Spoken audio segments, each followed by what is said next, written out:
You are now listening to the Living Numbers Podcast.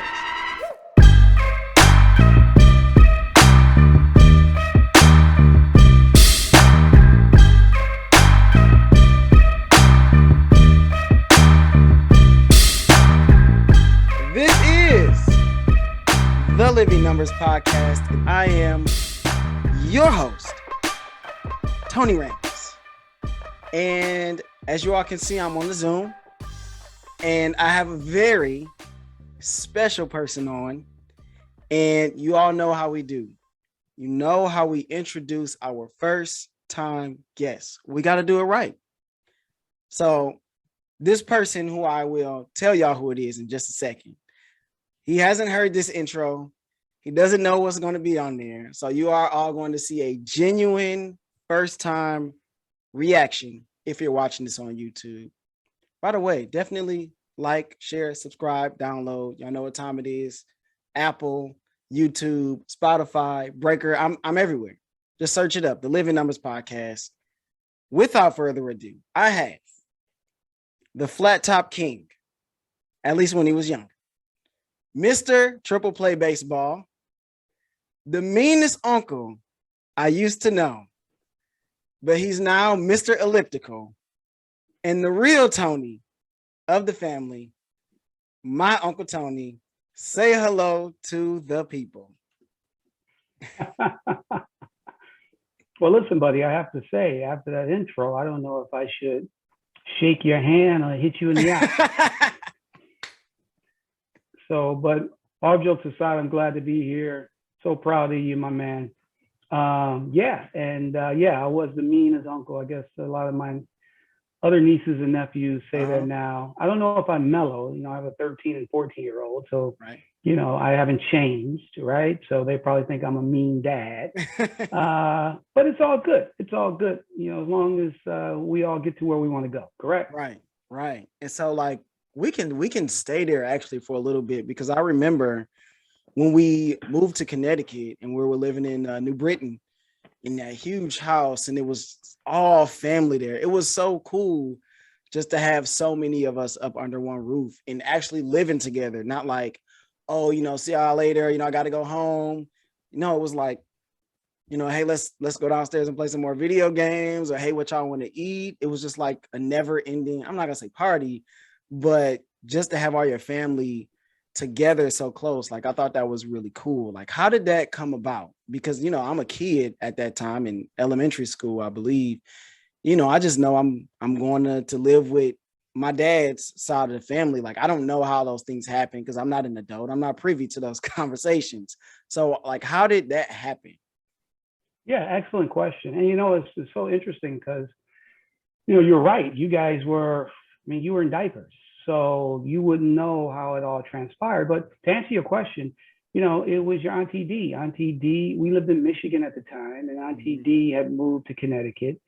And, she was chatting with me saying, hey, are you open to a change? It's really nice out here, blah, blah, blah. So, Stephanie, who I was married to at the time, your Auntie Stephanie, I remember her. We chatted, and, we were definitely looking for a change, right? And, we're living in Michigan, Grand Rapids, Michigan at the time. And then so we moved out. And then when we moved out, we moved into an apartment in East Hartford, Connecticut for about 6 months. And then we got a big house in Newington, Connecticut, the house that you're referring to. Oh, actually, the one you're referring to is in New Britain. Yeah. And that's when it was a big house, right? And then that's where your father came and stayed, and all you guys. So yeah, it was a family thing. And listen, the reason why, obviously it was just us, right? We came to out here on the East Coast. We didn't know anybody. So, at the end of the day, we were, it was like Lewis and Clark, right?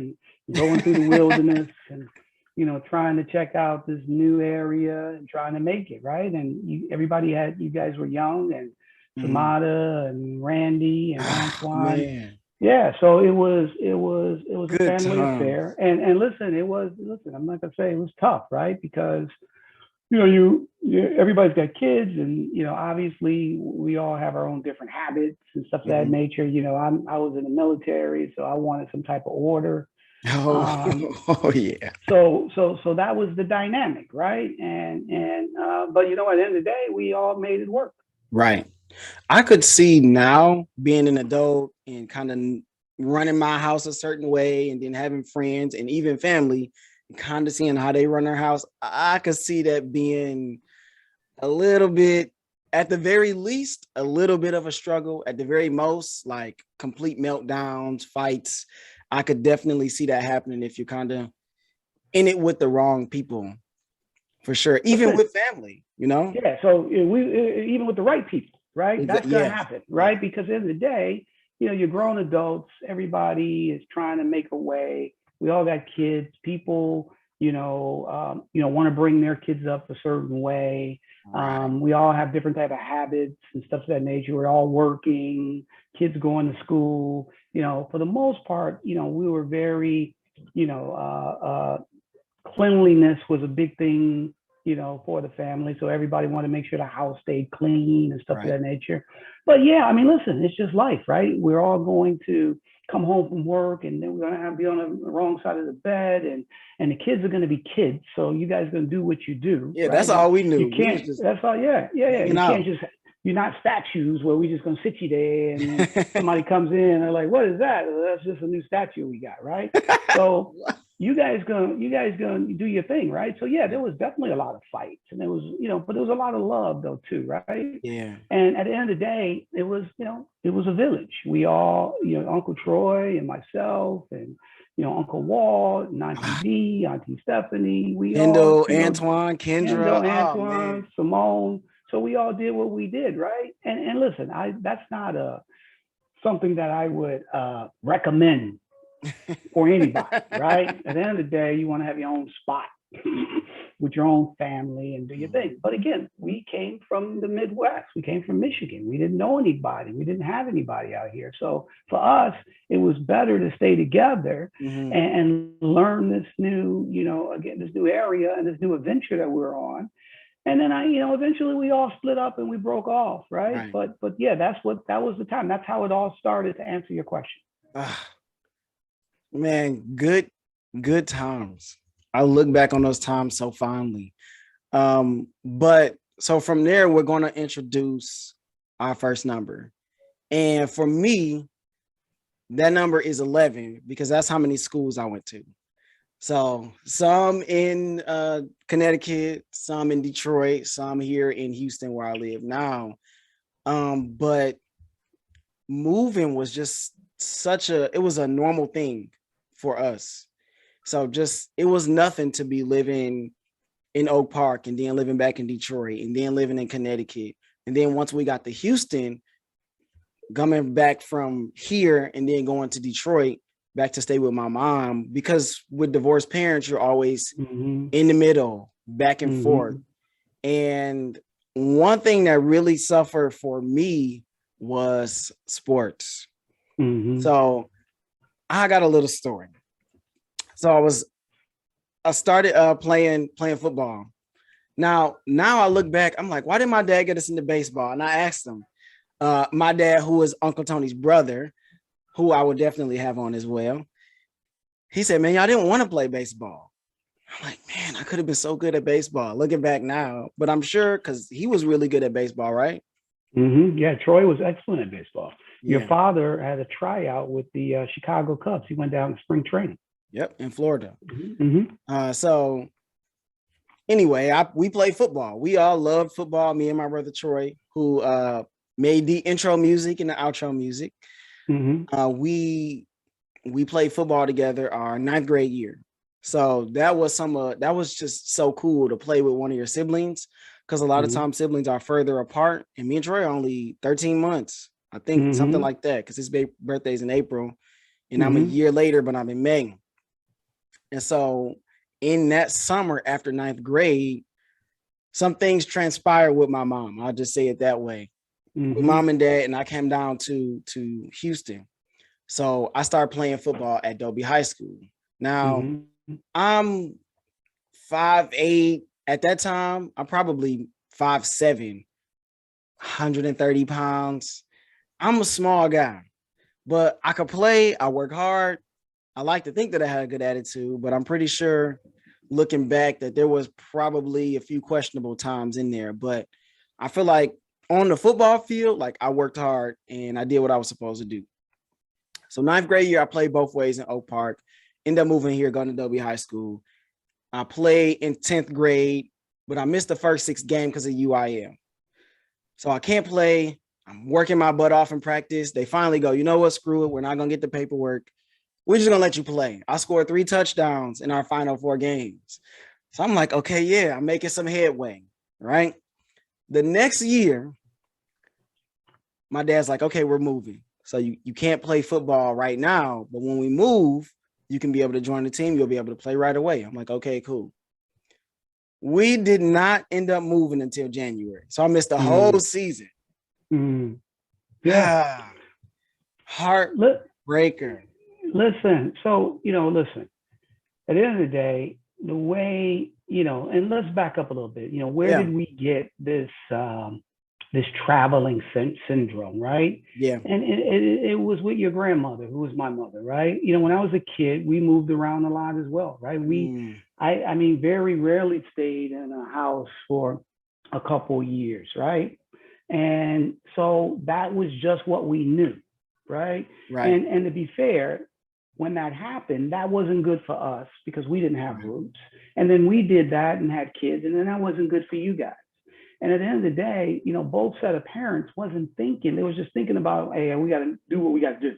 Yeah. And we wasn't thinking that at the end of the day, this is uprooting the kids is affecting them. It's not giving them stability. It's not allowing them to have roots. It's not allowing them to, set up into a structure. It's not allowing them to have friends, all that type stuff right. that, we know today. Right. So that was our fault. I mean, and again, parents typically, when you become a parent, most people, maybe you're different, right? But most people, they don't read a book. Either they do it one or two ways. Either they bring their kids up the way their parents brought them up, or they rebel against it, right? Right. So at the end of the day, we didn't know. We just did it, right? And when you look back, now, listen, at the end of the day, I'm very proud of you, all you guys, right? Because you guys all went to college. You guys all did stuff. A lot of times when that situation happens, the kids suffer and they don't become effective. They don't grow, right? Yeah. You guys did, right? And which is a blessing, right? But to be fair, that wasn't that, and I hate to use both words in a different sentence, but to be fair, that wasn't fair to you guys, right? Yeah. You didn't get to play football, right? And then not only did you get to play football, but the friends you probably didn't get to meet, or whatever the case may be, and then the uprooting and the turmoil and the constant change. Yeah. So I would recommend that. Listen, at the end of the day, people got to do what they got to do.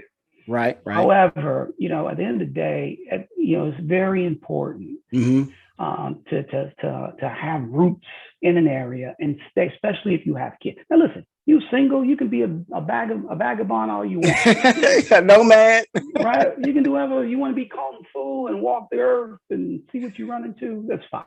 When you have kids, it's important to set an identity and then more importantly, have some type of structure and roots. So you kind of touched on that. And like the end of that story, like we moved finally. I come in, I have my off season. I mean, at that point, I may be 5'8", 135. I mean, but there was this one coach. He's like, that guy there, he's the toughest guy here, pound for pound. I mean, he would pump me up so much, but I was in there putting in work though. I was squatting like 365 at 135. Listen, I remember when you and I went to the gym. When I came down to Houston, you were bench pressing, I think 225, 250, or something of that nature. I think when we went to the gym and I saw, no, you did at least one time, right? I think we hit the 225. A little bit. Yeah. So you listen, one thing I will say, although we did move around a lot, and that's why I was the mean uncle, right? Yeah. Because at the end of the day, we wanted to make sure you guys had discipline, right? We wanted to so even though we moved around, it wasn't a party house.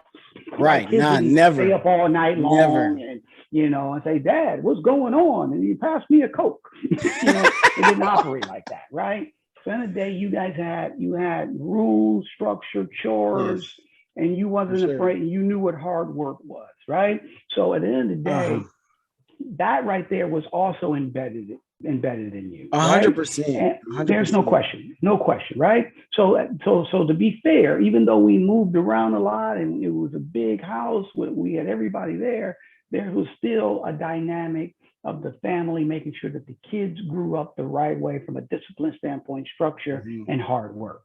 100%. And so it's kind of like a two-sided coin there, because on the other side of it now, if if things happen where I need to go, like I know how to do that. I'm not uncomfortable with that. If When we moved to China, me and Kia moved to China for a year, it didn't make me uncomfortable to be in this new setting because I was just new. I was used to being the new kid all the time, and moving from that place and trying to figure out, okay, where are things, what places to go, what places not to go. That wasn't new to me. And even as I became an adult, and it was every year we moved, me and Kia, because especially with renting, rent always goes up, and so you're trying to find the best place to live, and maybe you start making it's a little bit more money. Okay, maybe we could find it was nothing to just move the next year. And so we moved every year for like the first, I don't know, like 5 years of our marriage, But again, just for though, one thing or that came another. from, so that was the same thing that you repeated that we did, right? From Same you thing. got that from your parents, and then we got that from our parents, right? So that's the cycle. Again, Yeah. how do Yeah, my you wife, act? You she follow the wasn't used same to it. thing, and she wasn't used to that, right? And this is the thing, though. So yes, you guys turned lemon into a lemonade, Yes. right? You're able to overcome it, right? You're able to totally get it, right? You're used to being the new kid on the block, blah, blah, blah, blah, blah. And that's great, but there's a ton of kids that wouldn't have been great for them because their personalities wouldn't have been able to deal with that, right? Yeah, yeah. And they didn't want to be the new kid on the block, right? And they still so yes, we got away with it, but to be fair, it's not something that I It would shouldn't be the recommend for norm. everybody. It can't be because Right, not right. everybody's going to adjust to it the way you guys did. And so you actually adjusted yourself and became successful. But I want to hear a good story, a good childhood story from Uncle Tony, because we never have really had that really opportunity to talk a whole lot. We have Mm-hmm. when you came down and visited, and I would say, especially opening up with my intro as you being the meanest uncle, that it was like a totally different person when I met you more as an adult. Mm-hmm. And I was like, oh, like Uncle Tony is so cool. Like, where has this guy been? But I understand now more about the structure and needed to Mm-hmm. kind of instill those values of hard work Mm-hmm. and discipline. And because now I'm able to pass those things down to my son, who is 3 months, and just the joy of my life right now. So, Yeah, listen, buddy. yeah. When I was a kid, I was the oldest, right? And just like you and your brother are a year and 13 days apart. And again, these are certain themes that go through our family. So me, your brother, your auntie D, and your auntie Carlos, we were all born in April. Yep. And April 3rd, 8th, 10th, and 16th, right? So me and your father's only a year and 8 days apart. Yeah. Wow. Him and D was only a year and 13 days apart, right? D and I are not even 2 years apart because your grandmother had us boom, boom, boom, and then Carlos came. I'm 5 years older than Carlos, right? So if you look at that, you look at that dynamic, and then even Michaela and Madison, your cousins, they're a year and 6 days apart, Yep. right? Me and Asia are only 2 years, and me and Troy are 1 year. Exactly. So that's the dynamic. But being the oldest, right? I was the oldest and just a year older than Troy, 2 years older than D. And at the end of the day, I was like really shy, right? Your father and your auntie B, they were the outgoing ones. They would be dancing, blah, blah, blah, this and that. I would just melt into the wall, right? And yeah. And I remember when I was a kid, me and your auntie D was very close, very close. So I remember I liked this girl, and I told your Auntie D, I was like, listen, here, I wrote this note saying, if you like me, check the box. And I Oh gave it to no. your Auntie D, and I was like, give it to her for me, blah, blah, blah. And then your Auntie D gave her to her, and I was all scared, blah, blah, blah. And then I did that a couple of times. And I remember one time I did it, I think I was like 11, 12, I think, when I did it the last time.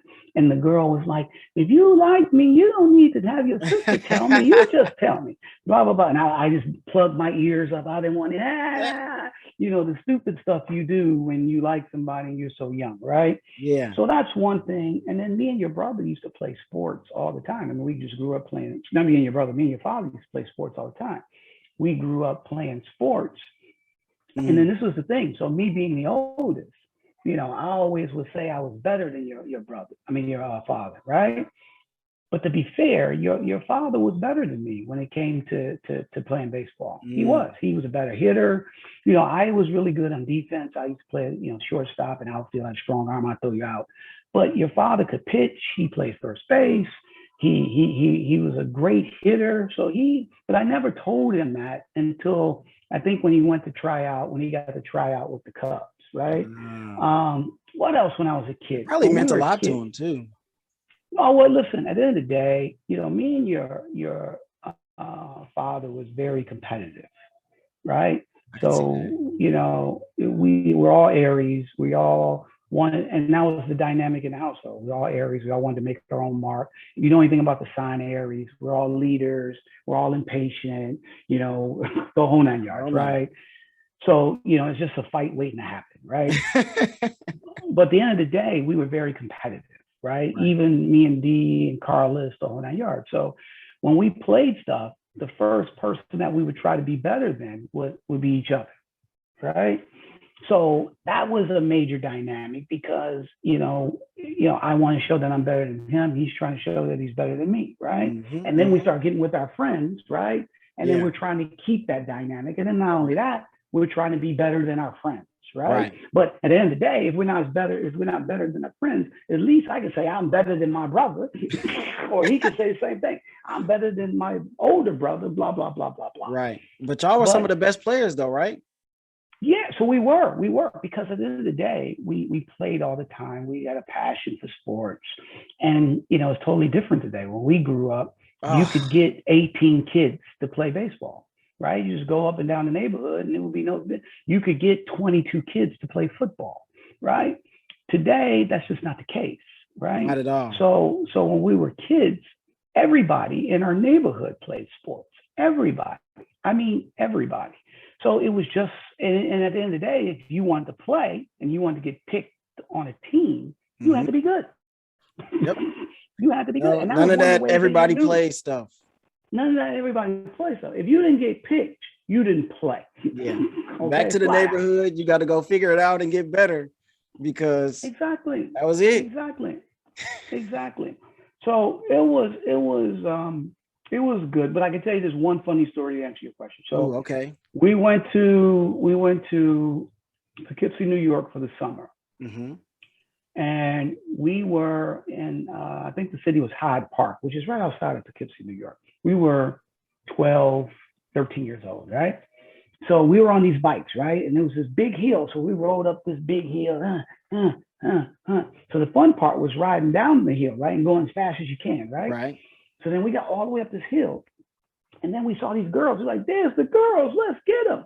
So we're riding, flying on the bike, right? And, you're coming down the hill. The bike's going so fast. So all of a sudden, my bike that I'm on hit a brick. Oh, right? No. So then all of a sudden, it was like slow motion. All of a sudden, I went over the bike, right?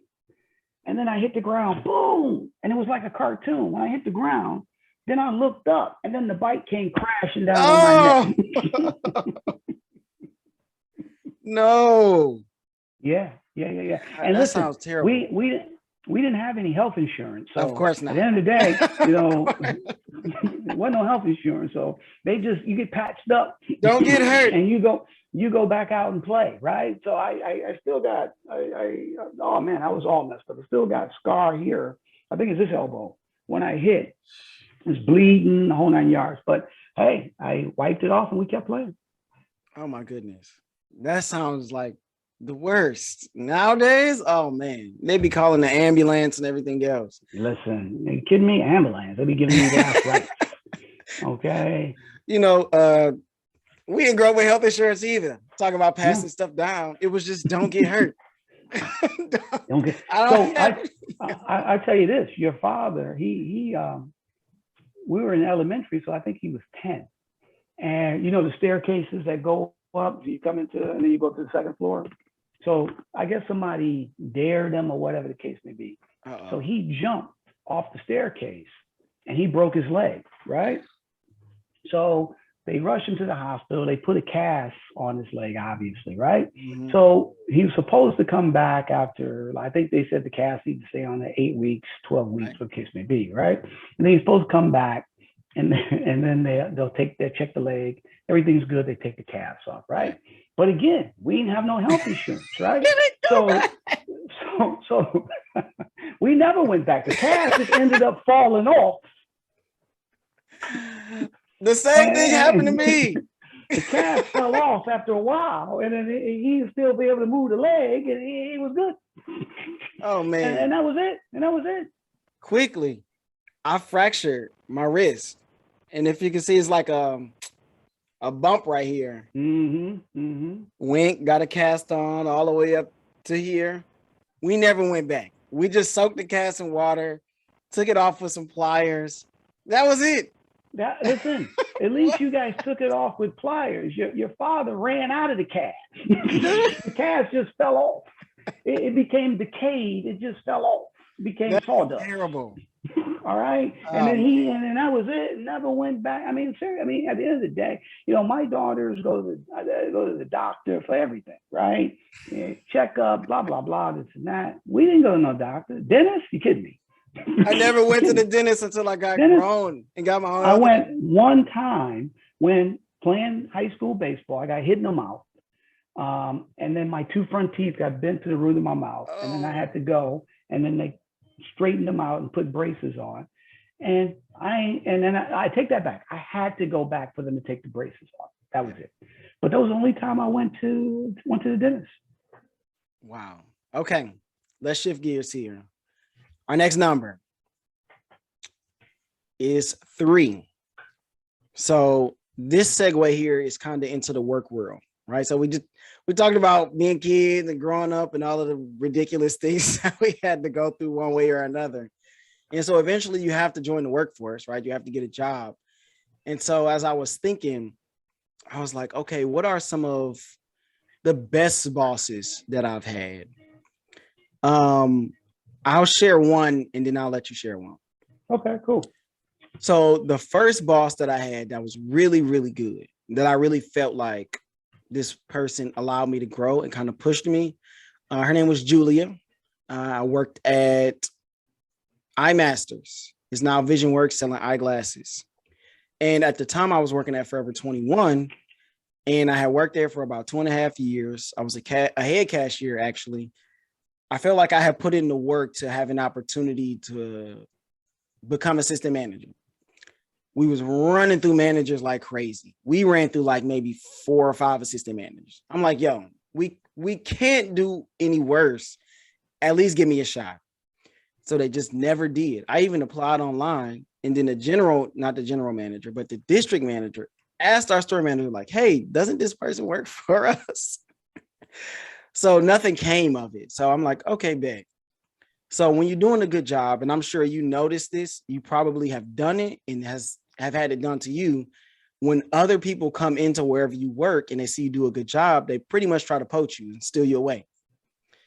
So these 2 managers that used to work at iMasters, they would come in and shop there all the time. And so they asked me like, are you happy here? Is this what you want to do? Like, what's up? So at the time I'm working at Lady Foot Locker and I'm working at Forever 21. And I'm like, well, they won't make me a manager here. So that's what I'm looking for. That's the next step for me. And so they were like, okay, come down there, come talk to us. And these 2 people, these were the 2 managers under the GM. So I'm talking to the right people. So I come down there and I meet Julia, this tall, skinny white lady. And when I tell you, she was like, okay, I see, like, you got the good personality, you got the smile. We're going to bring you in, and you got to kind of get the feel of how we do things around here. But if you do well, which I believe you will, we'll give you an opportunity. So I believe I was there maybe 6 months, maybe not even that. And the time came and she gave me an opportunity, and she allowed me to manage and lock up and be over the store. And I even was able to do some kind of conflict resolution between other employees, because she just kind of allowed me that space to be able to grow. And I'll always be thankful for that, because she was the first one. I'll never forget her.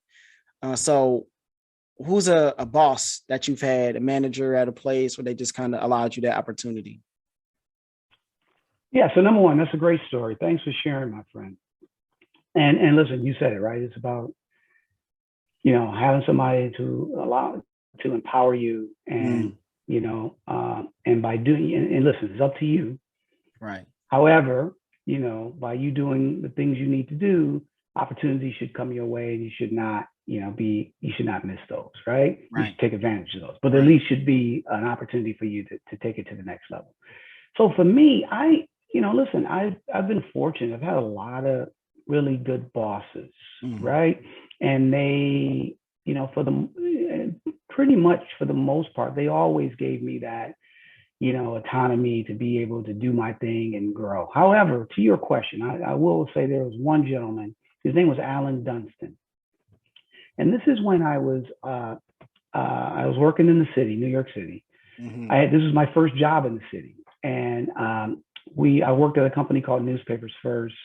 It was a national advertising rep firm. So in other words, we would work with national brands around the country. And if they wanted to do so, brands like Citibank or Home Depot or Mercedes, or what this may be. And if they wanted to do newspaper advertising in several markets across the country, instead of calling up the Detroit News and Free Press, the Atlanta Journal-Constitution, LA Times, New York Times, they would call us because we represented 40 major market newspaper companies across the country, right? So we can put them in the top 20 DMAs, what the case may be, right? So one-stop shop, and they can get everything they want. So Alan was like, he reminded me, have you ever seen the movie Trading Places? Oh, yes, absolutely. Okay. So Alan, my nickname for him was Winthorpe. Okay. So he was Winthorpe, right? Okay. And he belonged to this country club in Jersey, blah, blah, blah, blah, blah. He was a nice guy, but he definitely was a blue blood. Okay. And then here am I, and he hired me. Don't get me wrong. He hired me, and he was a good dude, right? So here I am from Detroit, Michigan, blah, blah, blah, blah, blah, the whole nine yards, right? So there was definitely a dynamic. Right.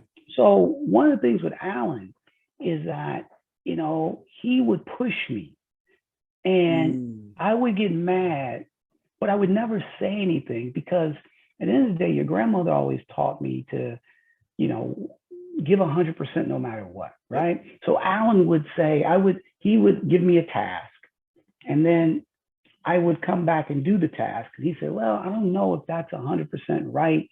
And I'm like, no, it is right. And he's like, I don't really know if I would, take, like, what you mean you don't know? I know. Right. And so I would just say, okay. And I would go back and do it. And then when I went back and did it again, guess what? He was right. It wasn't 100%. I had the wrong, whatever it was, right? So he would push me, and I would be mad. But because I wanted to prove him wrong, I would go back and do exactly what he said, and he was right, right? Over and over and over again, right? So, and everybody else didn't like him either, right? So one day I was in my office, and he came and he said, Tony, can you come into Keith's office, who was our ad director, our VP? I said, yeah. So I came in, and he said, Tony, reason I'm having you in here is because Sherry Gale, who was our manager, she's retiring, and we want to make you the manager. Whoa. And I'm like, what? They're like, yeah, we want to make you the manager. And they had a package for me, all that type stuff. And I said, I was like, number one, I was thankful, right? Because it's definitely something that I wanted to do, right? This was a big opportunity. It was like a $50 million office, right? That I was going to be able to oversee. Mm-hmm. And he said, look, Tony, he said, you've been a leader since you've been here. Wow. You don't need the title because people already follow you. They already listen to you, blah, blah, blah, blah, blah.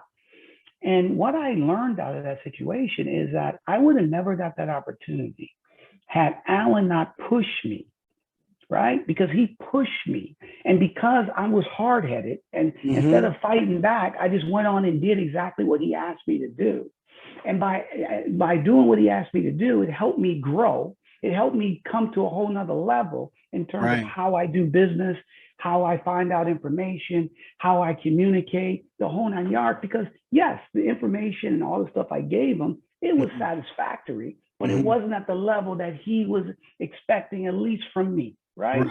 And you know, we're best friends today, right? Wow. And he's the one that got me into management, and I've been in management ever since that time frame.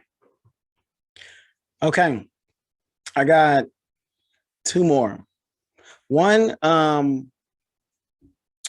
boss Charity, when I worked at Chase Bank, this was one that kind of pushed me as well, but it was really more, I guess the first two bosses pushed me in the same kind of way, but they pushed me to be a leader. And working in banking, a lot of it is about sales. So it's kind of like I had to put up or shut up. And so I'm not a person that brags, but I have a certain, you know, I'm confident in who I am. We'll just say it that way. I don't have to like talk about it, but if you're that way, then you got to bring the goods. Exactly. So with Charity, she really would like call me her son, and she would show me pictures of her daughter and stuff. She knew that I had a wife though. Like it wasn't that kind of party, but she really looked at me like family.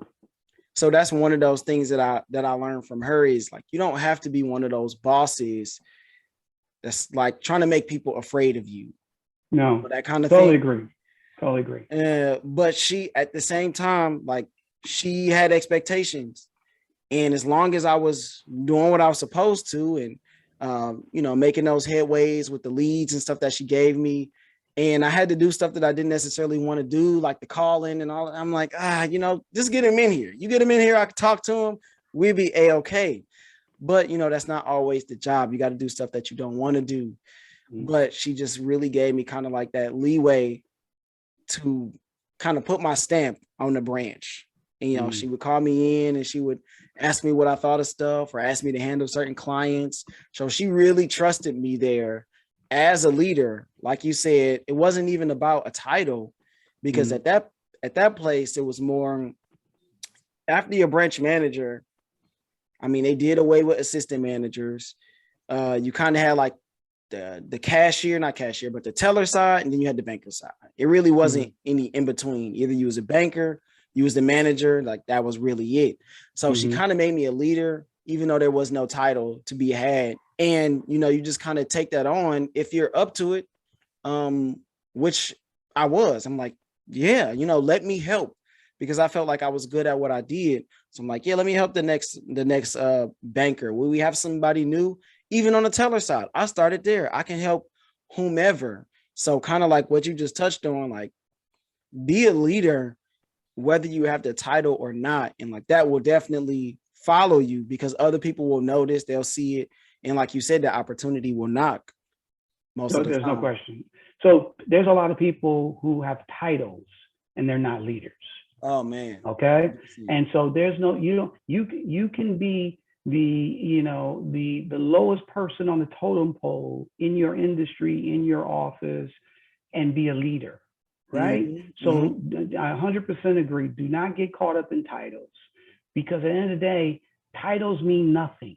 Right. And unfortunately, what happens is people take the title and they think they have arrived, but at the end of the day, nobody's following them. Okay. And more importantly, more people are trying to knock them down than to help That them, too. right? Because at the end of the day, a leader, like I tell my team, my job is to help you get to where you want to go. Because when Yes. you get to where you want to go, I get to where I want to go, Yep. right? So as a leader, it's all about your people. No more, Yep. it's not about you. And it's no different than being what? A father, right? A family, Yeah. right? There you go. It's about, once you have kids, it's about them. It's not about you. You Yeah. can't just run off and go do whatever you want to do Yep. when you have a kid, right? So it's the same thing from a leadership standpoint. Okay, last one. He's one of my current bosses, and I won't say his name, obviously, for that reason. But I was like, man, you know what? You always give me space, because now it's in education, which is my newest, I guess, area that I'm working in. Right? It's not banking, it's not retail. I've done those things before. So once I got into education, I got my first full-time job. Now they hired me for a reason. Right? I feel like I am a natural teacher. As my God's gift to me is I can teach it. If I know it, And I can I teach it. agree with that. I would definitely agree with that. Guarantee. So they saw something in me, but, and you know this, once you come into a position like that where there's a lot of responsibility, there's a learning curve. I mean, with any job, there's a learning curve, but some is a lot of stuff that you don't know until you get in it and you start working in it. So, you know, learning the curriculum, and then being able to teach it, how you work with other teachers, and then classroom management. So there's a bunch of stuff in there. But they hired me, and this guy, I mean, it always felt so casual, but it always pushed me. How his approach was, I mean, it was perfect for me. So any bosses out there who ever listen to this, it felt so casual, but I always left those meetings feeling like, okay, I got to do this. Or he just empowered me, like, you know what, it's your classroom. You can do whatever you want. What kind of ideas do you have? Like, okay, this is one I want to do this, this, and this. Okay, well, have you thought about this? No, I haven't thought about that. Okay, go think about that, and then come back and tell me what you got. He was always asking the right questions. Because like you said, and like Nana taught us, and let's take 1 second. Nana, I mean, words cannot describe this amazing woman, my grandmother and your mom. I mean, the adversity that she had to go through and just putting us all where we are now today, you know, God rest her soul. And Aunt Didi, I always describe her to everybody as the best of us. Aunt Didi was, I mean, the biggest heart. I mean, would give the shirt off of her back to, we're not even talking about family, to the kid down the street who needs it. I mean, always describe her as the best of us. Shout out to Aunt Didi. Shout out to Nana. God rest their souls. And we'd be different people if it weren't for them. 100%. So this manager always pushed me. I don't even know how I got on there, but I felt the how did I get to Aunt Didi and Nana? How did I get there? You were saying that he empowered you. He made you think. He would ask questions. Ask the right questions. So he would ask the right questions, right? And that's really what it is. Exactly, exactly. And then I think the other thing, when you talk about, you know, Nana, my mother, your grandmother, you may know this, you may not, but she only had a 6th grade education. Wow. Okay. However, she was well read. Okay. So in other words, you would go into her room, she would have 1 million books in there that she read. Even though she had a 6th grade education, didn't mean that she wasn't educated. Right. Okay. She was very smart, and she continued to grow. And that was the thing that I always watched my mother. And that's what made me read very early, because I would see her always reading something. Yeah. She would be listening to classical music, and I started listening to classical music, right? So she was very cultural. And like you said, my sister was just, you know, but she got that from my mother in terms of just a giver, right? Yeah. And to be fair, my friend, all that is rubbed off on you as well, right? Oh, thank you. I mean, listen, I'm so proud of you, you know. And again, you started this conversation in terms of, you know, I'm using your number 11, right? There we go. 11 times you moved and all that type stuff, which is not easy. Okay, it's not.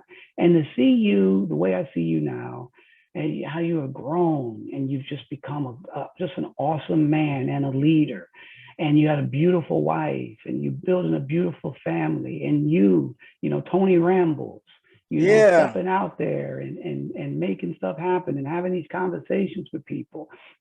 Listen, that's because of you, my friend. And listen, you don't have to beat your chest and say I'm the baddest dude, whatever the case may be, right? But you can have a swagger. But more importantly, really, why I'm really, really happy for you, and it's something that I still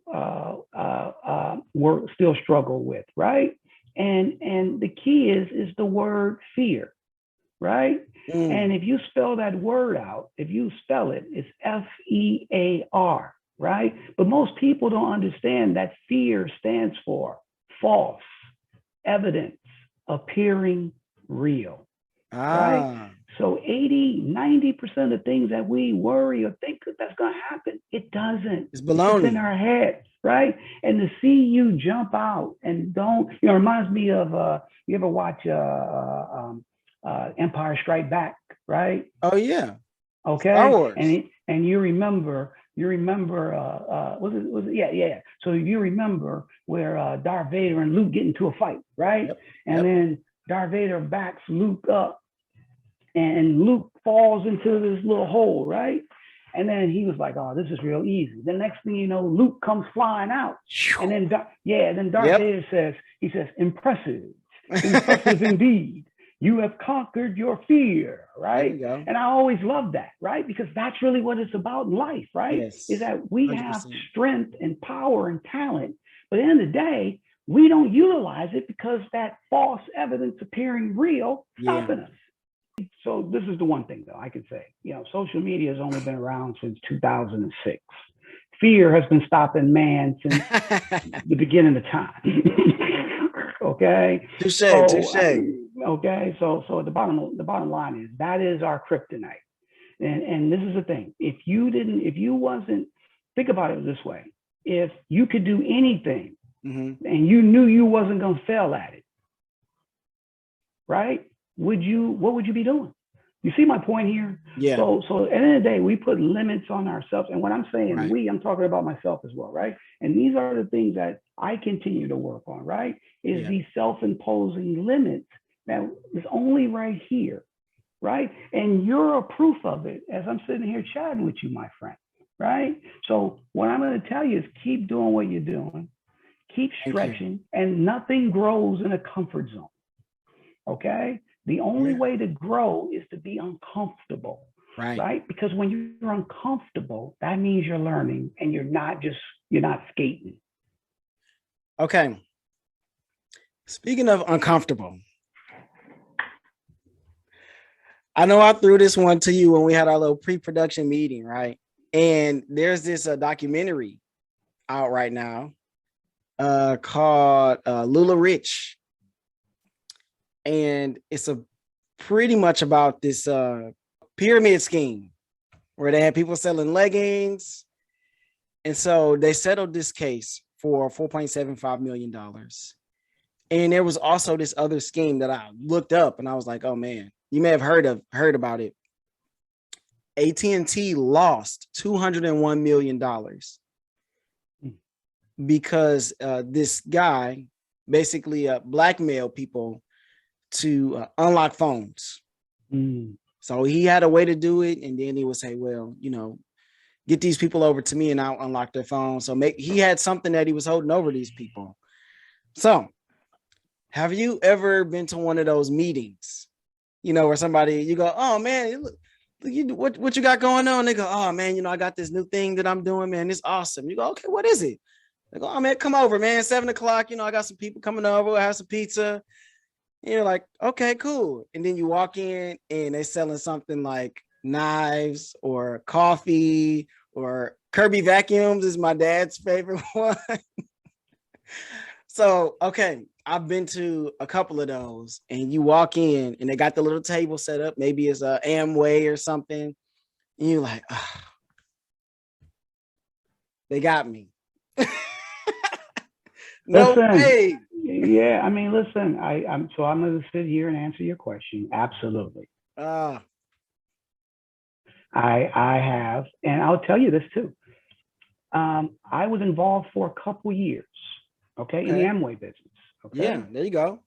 However, and I'll share this story with you. So yeah, I got involved and wanted to get rich and all 9 yards, right? And Mm-hmm. again, remember I was telling you about my guy Alan, right? Yep. I always have this thing in my head that if I want to go somewhere, if I want to get somewhere, if somebody tells me to do it, I just do it, right?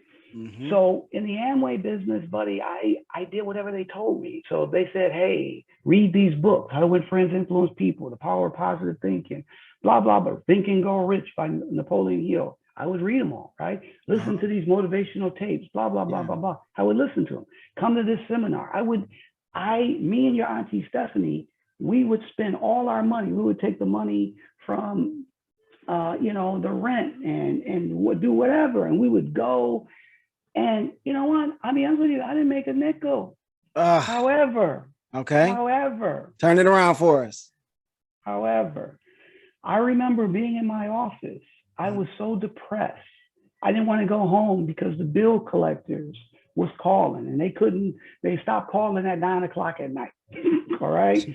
So I remember being in my office and I was just going through some business cards and I saw this card of a guy that was in my group and he had quit. So I just called him up and I say, hey, Bob, this is Tony. Tony Franklin? I was like, yeah. He's like, oh my God, Tony, me and my wife were just talking about you. Can you? I was like, Bob, I haven't talked to you in 6 months. No. Can you do lunch? Blah, blah, blah, blah, blah. I said, Okay. yep. So I went and had lunch with Bob. Bob said, hey, Tony, I own this construction company and I've been doing very well. And, right now we're just working in the New York area, but I have a vision and I like to expand. I believe our service, we can be able to use, there's a bunch of other utility companies all across the country that would be interested in our service. And I Mm-hmm. want you to be my salesperson. Whoa. And I was like, but Bob, I know nothing about your business. He said, Tony, you don't have to. Yep. He said, I've watched you, blah, blah, blah, blah, blah, blah, blah, blah, blah, blah. So here's the point here. So I said, okay. And he said, well, listen, I only can pay you this amount of money, right? Which was a lot less than I was making at the time. And he said, and I'll pay expenses. And then I said, well, what does your salesperson make? And he told me. And there was no way I could make that money if I stayed working for the company that I worked. So this was the thing, my friend. So he said, talk it over with your wife. I did. And I took that leap. The point I'm trying to make is this. And it's an old saying. It's better to be prepared for an opportunity and not have one than to have an opportunity and not be prepared. Yep. So to be fair, those 2 years that I was over here reading every book, right, listening to every motivational tape, driving, blah, blah, I made nothing over here. But I didn't know that was prepping me for this. And as soon as this opportunity came, within 6 months, I was making more money than I ever made in my life. Wow. Right? Because I had put in the work over here. So sometimes you have to, and this is where it works, right? And this wasn't luck. This wasn't coincidence, right? At the end of the day, the reason I was able to take advantage of this opportunity is because I was working on myself over here and growing as an individual. Mm-hmm. Right? Not knowing, thinking that by doing that over here, that it was going to pay out over here. It didn't, but it prepared me for this over here, and it took off. Wow. I mean, there's no substitute for putting the work in. Well, listen, the thing is at the end of the day, everybody wants stuff, right? Everybody wants to be this, or let's turn it back on you, right? You wanted to be a manager, right? So definitely makes sense. But for you to be that manager, so they just gave you the job and say, Anthony, you're the manager, right? But if you don't really know how to communicate, if you don't know how to work with people, if you don't know how to deal with setbacks or have tough conversations, you're not going to do well in that job. Not at all. All right. So they gave it to you, but you're really not ready for it. So what you did, what did you say? Hey, I really tried to learn everything I could. Hey, I did this. I was leading before they even gave me the title, blah, blah. So you had to grow as an individual, because once you grow, now you're ready for the opportunity. Does that make sense? I mean, I feel like what better place to end it but there. I mean, that's if no one learned anything from this, the Living Numbers podcast with your host, Tony Rambles, and my Uncle Tony, the real Tony of the family. Just put the work in, have a good attitude, you know, in those opportunities will open up for you. And sometimes, not sometimes, you can't let fear hold you back when those opportunities do come. Because I could have just not done this. You know, I could have not accepted the job as a teacher or whatever the case may be. There's always, if you want to find a reason, you could always find a reason to turn stuff down. If you want to find an excuse, they're always there. But you heard it from your host, Tony Rambles, and my Uncle Tony. Just go for it. Put the work in and go for it when your time comes. Any lasting words you want to say to the people before we get out of here? No, buddy, you wrapped it up very, very, very eloquently. And listen, I just want to say thank you for being able to chat with you. When you were 2 years old, I never thought we'd be sitting here chatting like this, but I'm so proud of you, my friend. I love you a lot. Keep stretching, keep doing it. You're just touching the surface of your greatness, my man. So keep it up. Thank you, Uncle Tony. I love you too. Before we get out of here, I got to tell y'all to like, subscribe, share, download. Anybody who you think would like this podcast and what I do here, then of course you want to share it with them. You can also find me on Instagram at _Tony Rambles _. And you can also email the show at onetonyrambles@gmail.com. I think I covered all my bases there. YouTube, Spotify, Apple. Buddy, I mean, listen, you're all over the place, right? I mean, I think you didn't say, hey, send a raven or carry a pigeon, anything like that. But excluding that, you got everything else all squared away. All right, y'all. This is Tony Rambles, your host, and I will see you all in the next one. Peace. All right, Uncle Tony, that's it, man. We got it. You good? That was fun. That was fun.